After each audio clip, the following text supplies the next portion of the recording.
Joining me right now is Sentinel Action Fund President, Heritage Action for America Executive Director, Jessica Anderson. Jessica, thanks very much for being here this morning. What are your expectations for the midterm elections now a week away?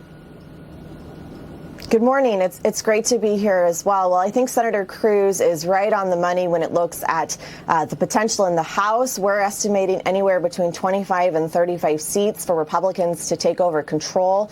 And in the Senate, it's a much interesting story because you've got 4 seats that the GOP needs to hold. We've talked about them really at length: North Carolina, Ohio, Pennsylvania, Wisconsin. But these 4 pickup seats are real opportunities. Arizona is looking and trending very much in the favor of Blake Masters with a final surge. They're 1 week into their early voting. And then New Hampshire, while many have not counted it in, it's back, and it has a real potential for General Bolduc to get it across the finish line and unseat Maggie Hassan. Yeah, I mean, it's interesting because when you look at a state like Arizona, that was the race that so many were questioning, Blake Masters. But it looks like on the gubernatorial side with Kari Lake, she is winning, going to be the governor of Arizona. And even on the Senate side, Blake Masters has definitely gained ground just recently. Then there's Georgia and Herschel Walker. What happened in the last couple of weeks that have turned some of these questionable races to the GOP side? Well, I think voters are coming home. They're realizing that the election is 10. Now it's less than a week, number of days away. And so they're realizing that they've got to make their decisions. And in a lot of cases, it's actually the Hispanic vote that is pouring support on the GOP side. Look at Blake Masters in Arizona. Our polling shows that he's winning the Hispanic vote. And that's a similar story to Adam Laxalt in Nevada, where you've got 40% of the state in Nevada that's actually Hispanic. Yeah, I think that's such a great point. Hispanics as well as independents are definitely taking a notice of what's going on. New polling from CBS YouGov found that 8 out of 10 Americans feel that things in the U.S. right now are out of control. It also estimates that Republicans will only pick up 15 House seats, even suggesting that a small majority for the Democrats is still possible. Your thoughts on their polling? Well, I think the CBS poll is wrong. It's certainly underestimating the power that grassroots conservatives have and the momentum that's behind the GOP this election. You know, you look around at every single issue: the economy, inflation, crime, education, lack of parental support, the open border, and there's really nothing that Democrats can run on that they've done that is helping America. And so if you're an independent voter, if you're a swing voter, or you're a suburban mom, and you're struggling with these issues, you're finding a new home within the GOP, and I think that's what's going to fuel this red wave, both on the House and Senate side, and I think the GOP is going to have a really great night come November 8th. Yeah, and I think now, with just a week to go, the Democrats are feeling the heat. They are bringing out the big guns. Former President Obama is now on the campaign trail.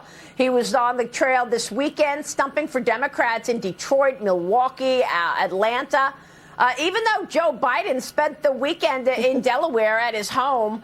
But Obama had some struggles keeping the crowd quiet with hecklers there. What'd you make of the Obama campaign, the campaigning? Yeah, I think it's so funny that they've sent Biden back home, back to his basement, back to rest, whatever it is that the president is doing. And they've pulled Barack Obama back on the trail. I don't see Hillary Clinton on the trail, but it is unique that Obama is back. He just endorsed Sherry Beasley, who is really soft on crime in North Carolina in a really important race against Ted Budd. This late endorsement, these late rallies or events that he's hosting, honestly, it feels a little desperate and a little too late for the Democratic Party. And it just shows how out of touch Biden is, and the fact that so many of these candidates on the Senate and House side, let alone the gubernatorial side, they don't want Biden on the campaign trail with them. Yeah. So when they have their list of options, they actually go to the former President Barack Obama. It's really revealing, Maria. Yeah, it sure is. Rob Astorino, jump in here. Well, what is not getting said is some of these states like Illinois, where Pritzker is only at around 50% in polling. California, Newsom is at 55. He should be at 65. That has a massive down ballot effect, which isn't really being talked about. If in these deep blue states, those governors are barely above water, then that means Republicans are going to win seats that aren't expected to win. So I think it's going to be 35 plus. But, Jessica, that's a story that's not being told. Yeah, I actually agree with that. The trend lines of the governor's races, especially because there's so many that overlap with those Senate seats, is going to be a big takeaway from election night. And you mentioned if there is a big wave. I mean, look at a state like Washington. Tiffany Smiley is surging in the polls. She just had another debate against Patty Murray, a lifetime politician, 3+ decades in the Senate.